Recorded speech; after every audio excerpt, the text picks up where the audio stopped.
Miss Radcliffe and I have been vigorously debating our non-interventionist policy in the area.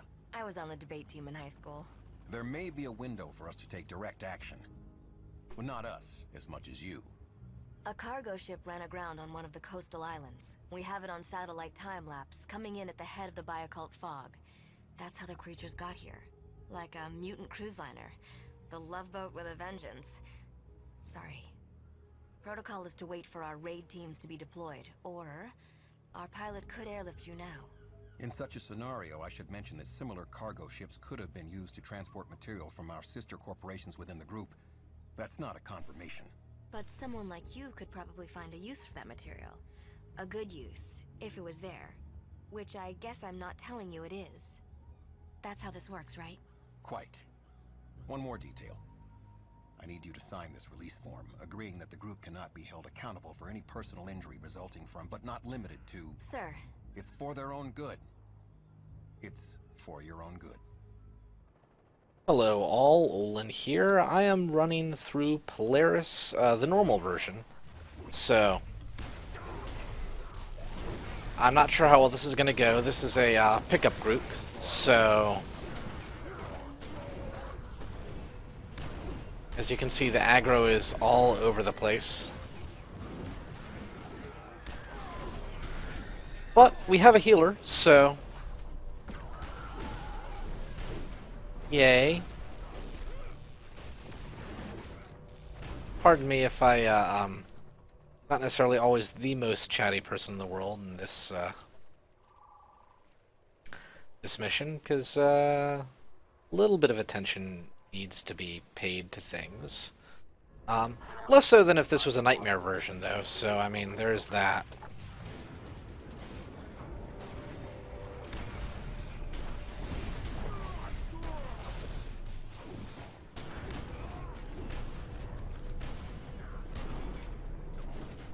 Da, da, da. Oh.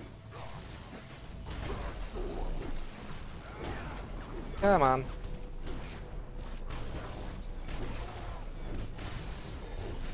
Oh. So Habugi. Wow. I can't even pronounce that name. The something Jarl. I'm apparently doing a decent job of tanking.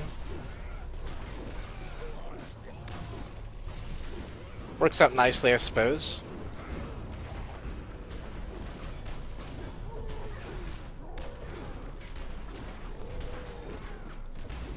Come on. At least the, apparently the healer is very effective. That's something, at least. Come on, guys.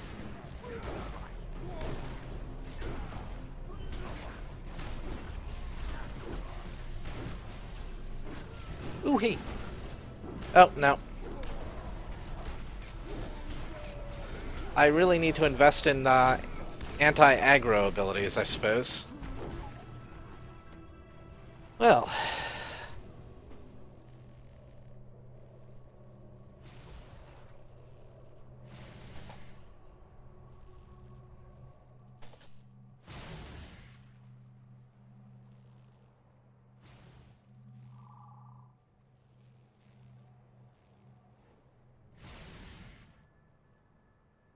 Come on. So, I will say there is an enemy down there that if you, I believe down here, that if you beat them, you get lore. Where is it? I could have sworn it was down there. There.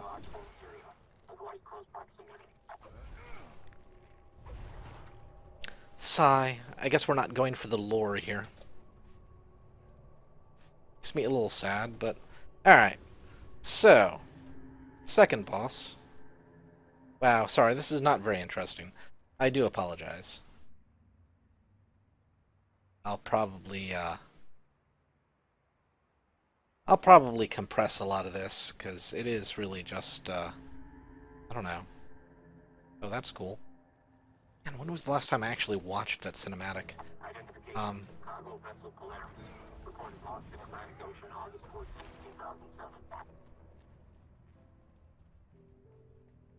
Alright, so dungeons in Secret World are kind of nice. There's a minimum of trash enemies in between fights. You just sort of have. Oh, here's the big one. It's pretty much fight a couple guys, boss fight. Fight a couple guys, boss fight. The general setup for the fight specifically is that. Oh no.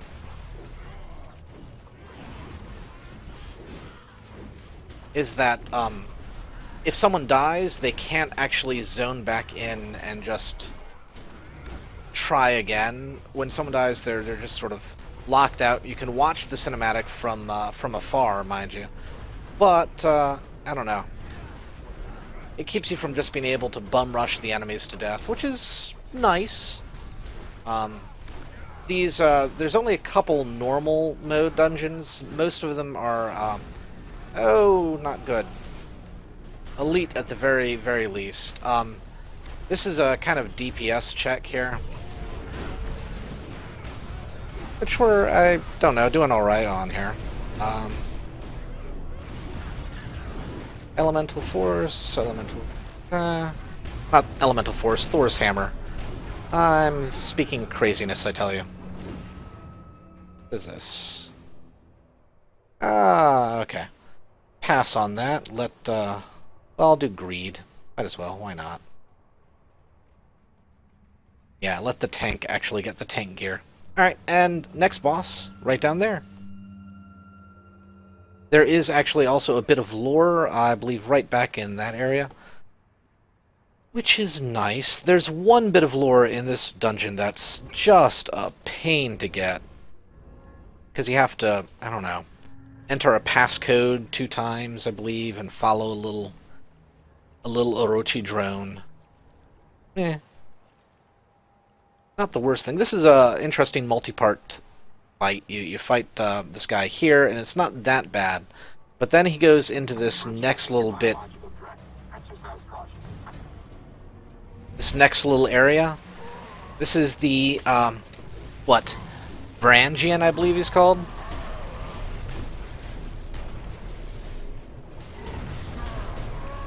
But, yeah, next he goes into this other part, and the water electrifies, which is fun.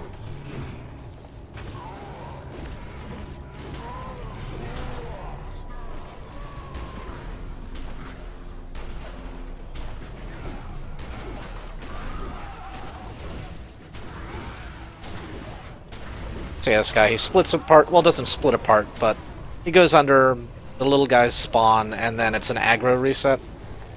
So...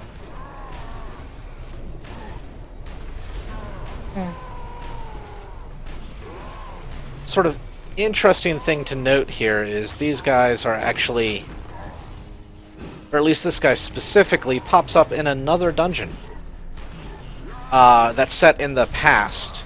Oh no.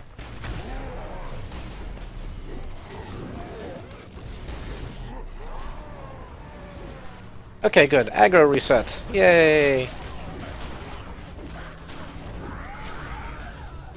So you can see where he's going to come up right over there.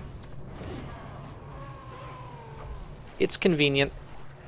If he comes up underneath you, I think he actually does damage. I can't recall, but...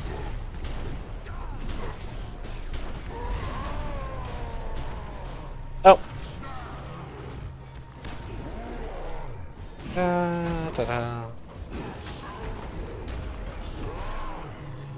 And... part 2. Yeah, the lore is actually right back in there.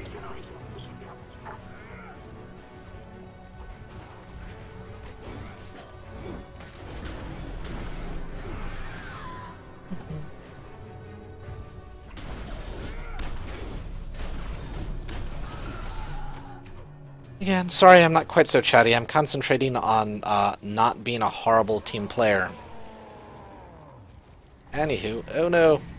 Yeah, see, he electrifies the water. Which is not good for poor little... I can't pronounce his name right over there. But you have to stay on these little cargo ships, but then some of them light up too.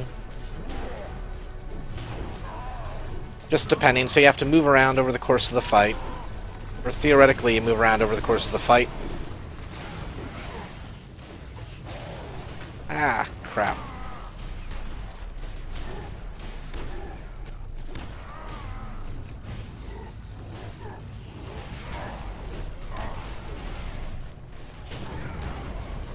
Come on. Oh, he evaded? Bastard.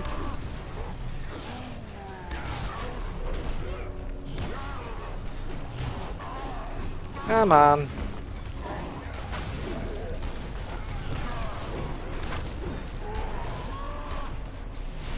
Usually, like generally speaking, if a group can make it past this, specifically in like nightmare missions or like nightmare dungeons, you're generally good to go. This is the big sort of bottleneck as a general rule. Ooh. 2 ever-burning torch. So, da.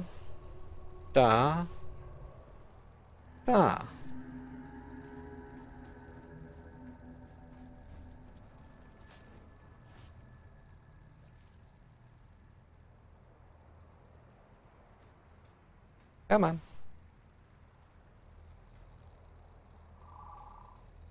Aw, man.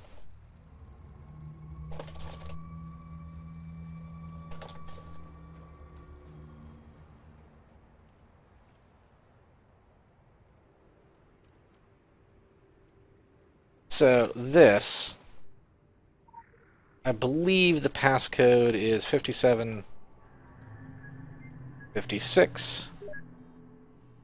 You enter it, and that guy pops up, and you follow him, and you get a lure.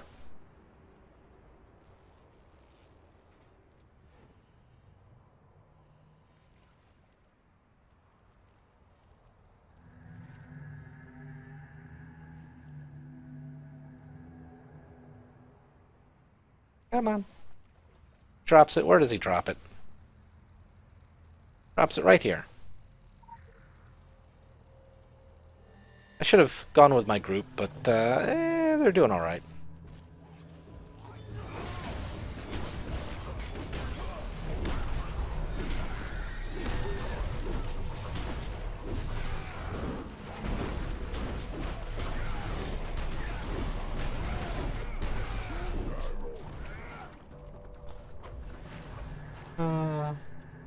Effect. That guy doesn't even use elemental.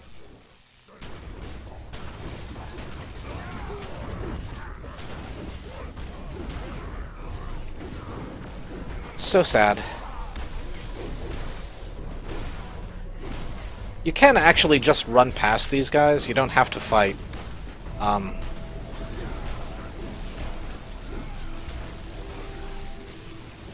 Because when you get to the next boss area, they'll actually the aggro will just drop off of you once you enter the little arena, I guess you want to call it.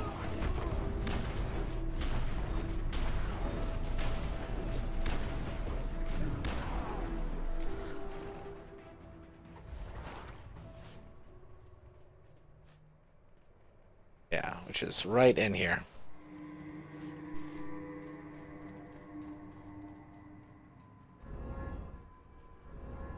There we go.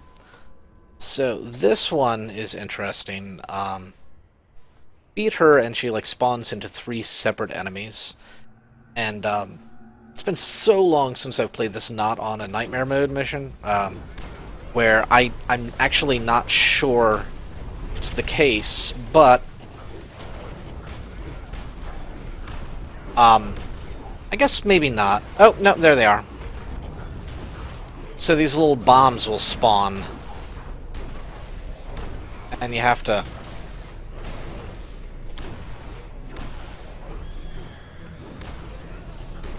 Oh, nice. They're not so bad here. In the Nightmare version, they're really annoying. Just lovely little bombs. So you sort of want to fight up near where they spawn, which is right up there.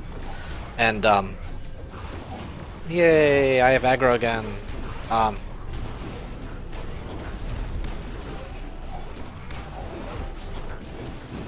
So you want to fight up near where they spawn, so the tank can get can grab aggro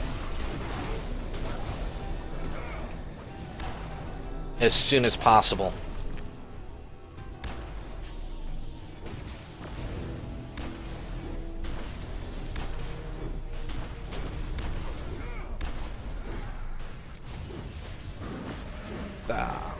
Alright, not so bad.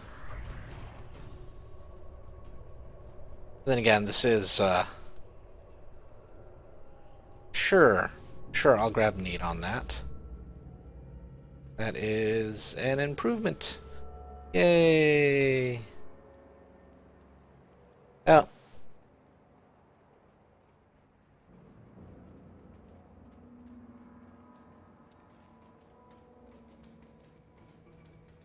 Not getting any of the loot. None of the loot.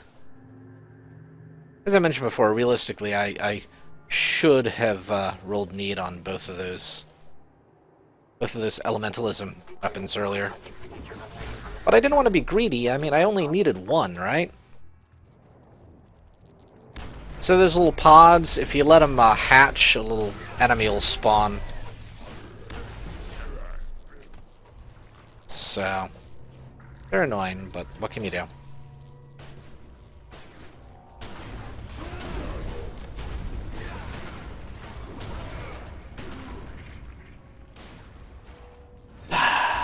This next fight actually kinda sucks, especially a nightmare. I forget which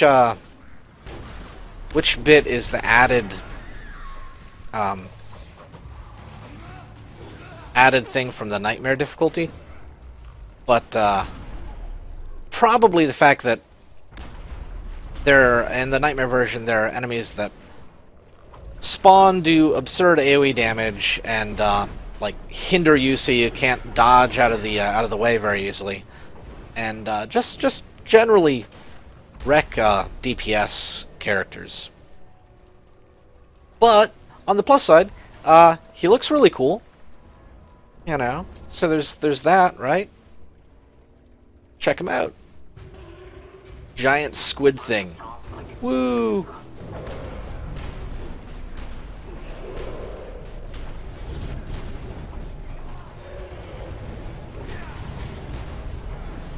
So yeah, damage areas you want to stay out of. Very simple mechanics. Oh no.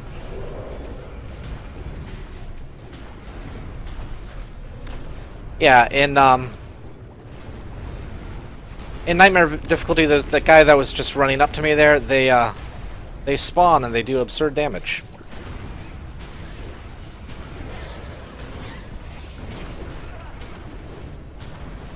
So they kind of suck. This is another real sticking point for a lot of Nightmare Dungeon playthroughs.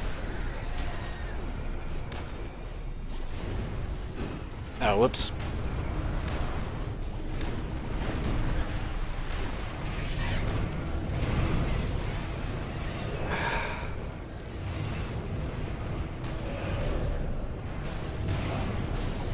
Come on.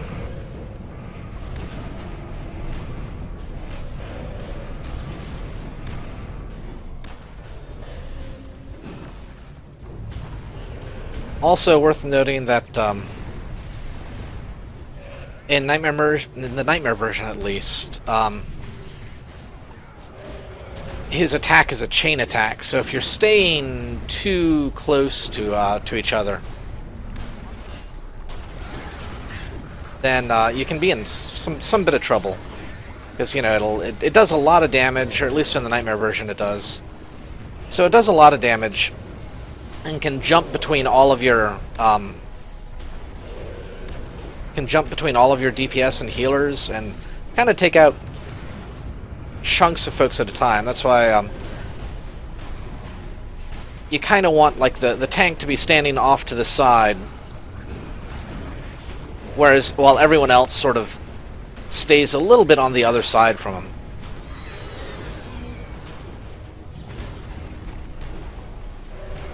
Ta-da. Next up, though, Best boss in the game. Why do I say that? If you haven't already seen before, you will see, because it's amazing. Woohoo, need shotgun.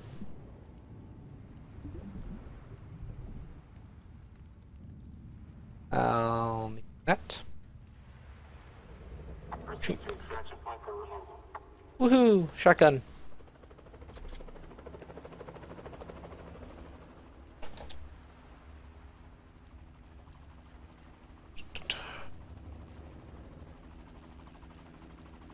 Alright, this next boss is the final boss of the dungeon. Worth mentioning, the lore's right over here in the corner. There's I believe five lore in this dungeon. I've only picked up 2, but what can you do? Wait, I'm surprised. There's no one in this group with horribly stupid headgear. But yeah, because inevitably I'm usually directly across from someone who's wearing some, horse head or something, looking like a jackass. Of course, I'm directly across the person with the gas mask, but.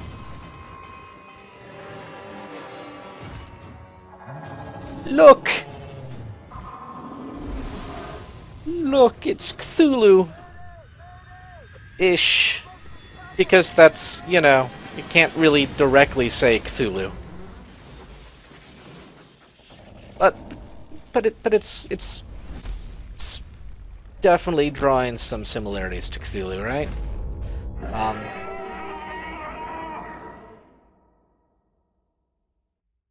I like to fondly think of him as Blue Thulu, because right?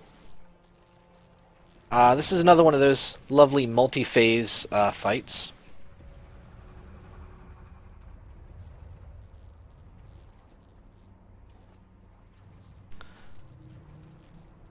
And it can be fun. You want the tank to be on the opposite.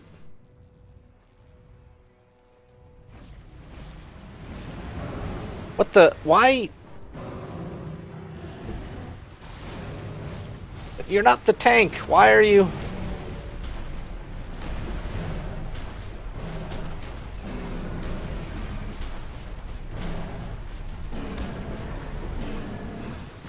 Ah.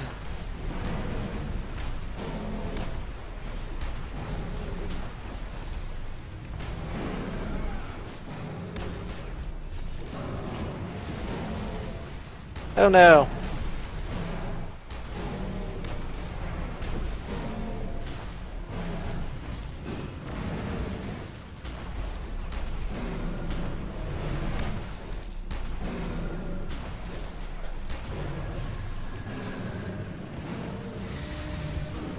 Come on. Come on.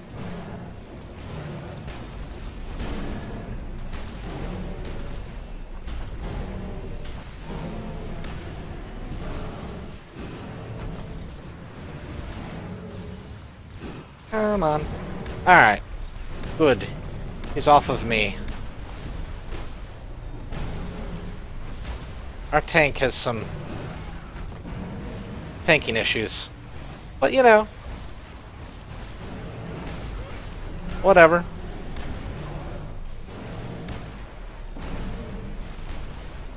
Our healer does not have healing issues.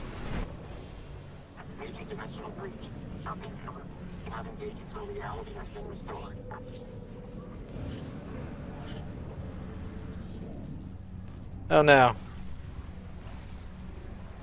So, this lovely little phase, you have to stay out of his view, because otherwise he comes around and just does this. Check out. Yep. Yep.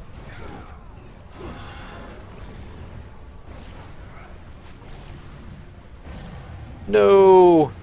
No. Not you. Okay. Okay. Healer's not dead. That's something. Come on, guys. Come on. You can do it.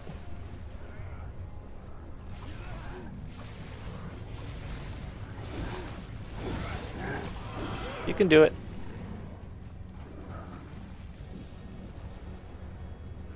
Where are you? And every once in a while he'll come and he'll just completely blow up one of these, one of the rocks. At which point you're kind of out of luck. Nope, nope, nope, nope. Nope, nope, nope, nope. Stay away. There we are. Yeah. Luthulu.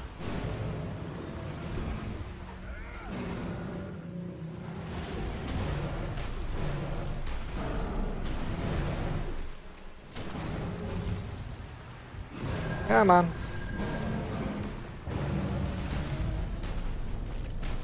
So we got him down to half, which is nice. Oh no! Come on! Come on! Come on!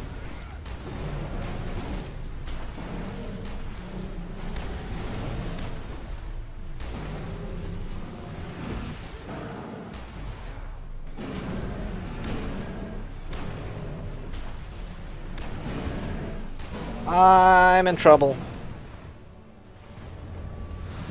Alright. So you wanna stay out. Oh no. That was our healer, right?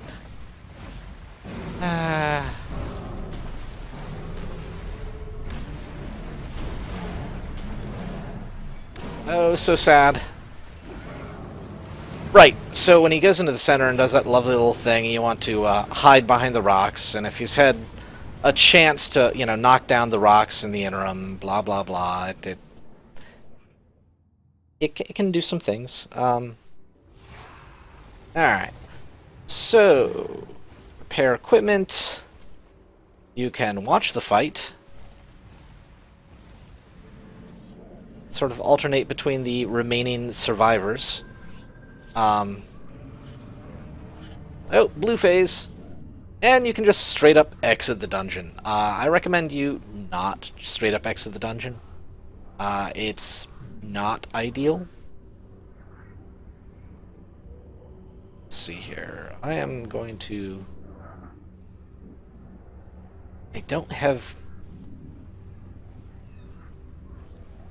So, if I had enough AP, I could get myself Confuse and Subtlety here, which would be fantastic, because Confuse just straight up is a one-off hate reduction. Subtlety would I'd slot it in my passives here, obviously, and excuse me, and it would lower my threat gain by 75%. Sadly, ooh, you know what? Actually, do I have bonus points from the store? Do I have enough bonus points from the store? That is the question. I don't think I do. Oh, hey! No, I have enough points. I can get a bonus AP injection.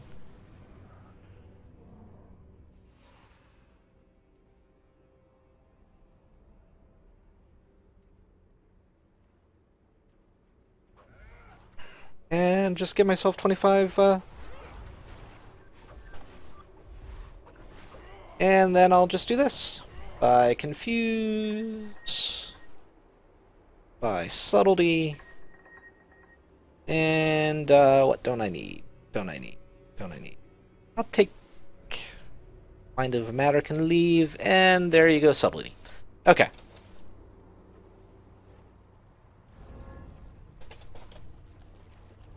Alright, let's try that again, shall we? The Erdrog. Erdrog?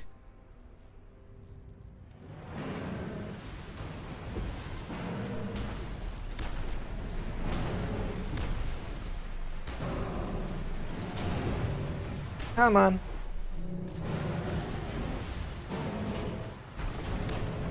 So at the very least, I won't be the direct target of aggro.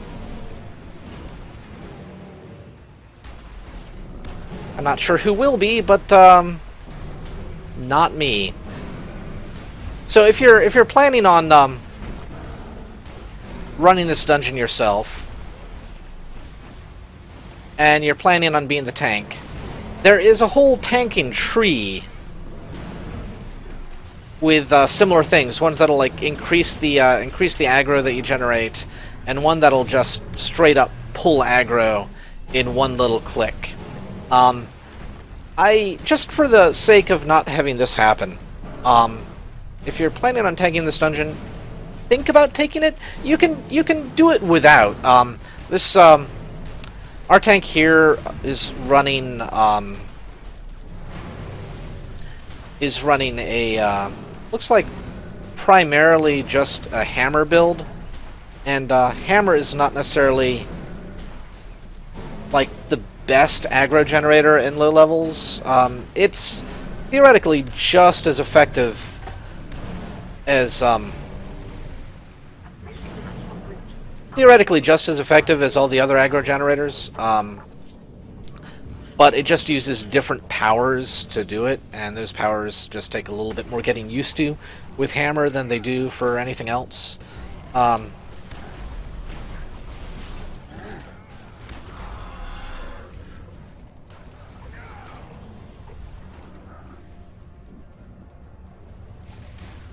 The blue phase. There's actually a couple. You get this blue phase thing again, and I forget the name of the dungeon. I think it's the Slaughterhouse. It's been a very long time since I've run it, but there's another dungeon with this blue phase thing going on. Oh no! No! Not Zeki!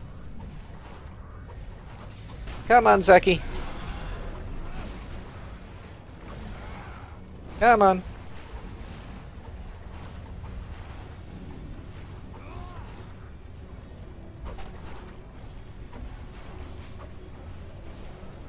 I love how tense this music is when we're just kind of sitting here hiding behind the rock, you know.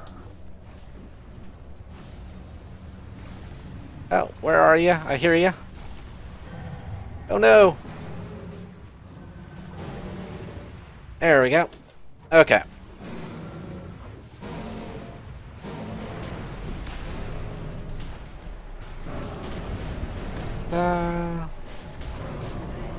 Breach party. Woo. You know, I used breach party. Why am I not critting? Or not critting, penetrate. Let's sigh. Oh, that's right, they changed them, didn't they? Increases penetration of trance by 45%. It used to be like automatic penetrations, and it was amazing. But it kind of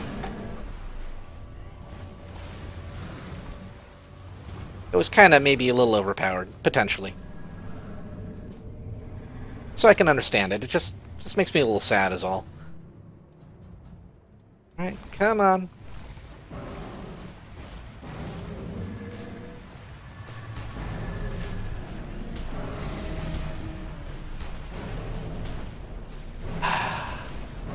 So nice.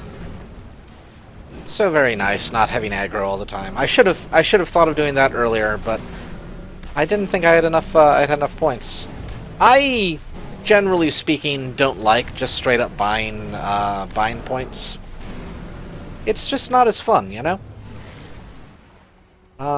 But in instances like this, you know, it was kind of, necessary isn't exactly the right word, but just so incredibly helpful. Ow.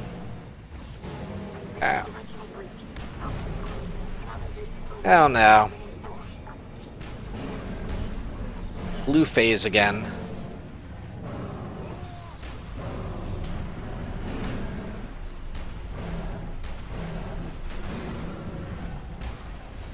Come on, come on, come on, just kill him already.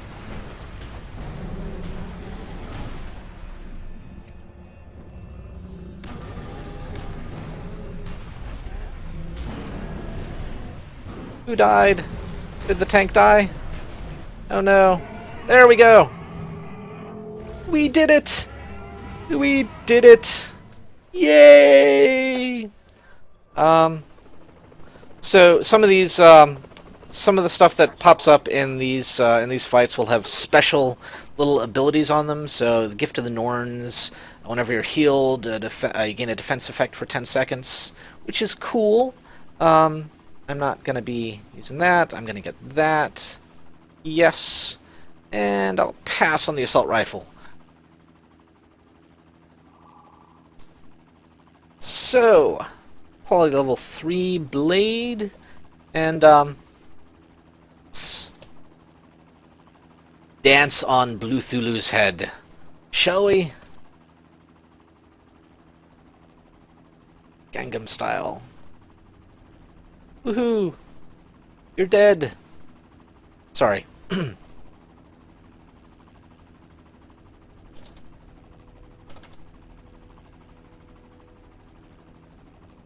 So, let's see here. The report. Outstanding. We're now acquainted with the entire Draug species. R&D shall feast on the Ur-Draug for years. We must wait to see how decisive this victory was. Whatever in the Sargasso Sea caused the Polaris to disappear in the first place, whatever caused it to shift and plow the Draug into Solomon Island is perhaps still in the vicinity. The Orochi were, of course, using you. They were eager to know the status of their lost cargo, though less eager to risk their own resources. No matter. We prefer our accounts of terror to be first-hand.